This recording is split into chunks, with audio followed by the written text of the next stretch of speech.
Career lesson number 5. Lead without a title. Yung iba ayaw mag-lead kasi, wala pa ako sa posisyon eh. Hindi pa ako leader, baka sabihin nagmamagaling ako. Familiar ba yan? Eto totoo.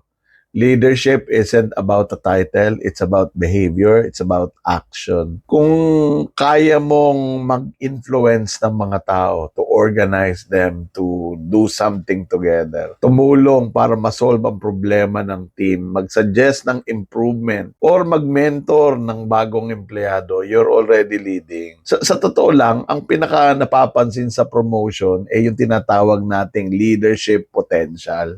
Yung mga tao na gumaganap na bilang leader kahit wala pa sa organizational chart. So, if you're waiting for a position to start leading, you're already behind. Kasi kailangan mo pakita ng potential eh. So, lead from where you are. Kahit team member ka pa lang, show them na you can take initiative, you can solve problems, and you can bring people together. Because real leaders, they lead first and then the title